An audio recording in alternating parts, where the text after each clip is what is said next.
There's also a lot of other products around that help with toileting. So say if you do have a mobility problem or a hand function problem or some sort of problem that makes it difficult for you to get to the toilet, there's other options around such as bedpans and urinals. And I particularly love a female urinal. I know my auntie's off camping at the moment. I've given her a female urinal because she often won't be near a toilet. So she doesn't want to get out of the tent. She's now 70. Sorry, Auntie Pip.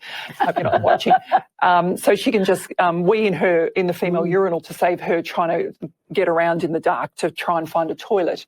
There's commode chairs that you can have by the bed. So if you do struggle to get to the toilet, which is a distance away, that can be quite handy. Raised toilet seats. So if you have trouble getting on and off a toilet, and frames as well over the toilet. So there's lots of different options. I do love a travel urinal too. So a lot of them just look like drink bottles and they can be quite discreet. So, and they can be concertinaed down. So you can actually make them quite small and pop them in your handbag or in your man bag, and then just pop them out when you need them. So they can be quite good for travel. And there's disposable options too. You've probably heard of, young people going to, concerts and they use the wee she, for example, so disposable urinals that they can then throw in the rubbish bin that might have the superabsorbent polymers in there that actually turn the urine into a gel and they can be used as well. And slipper pans are just sort of smaller bed pads that sort of pop underneath a person.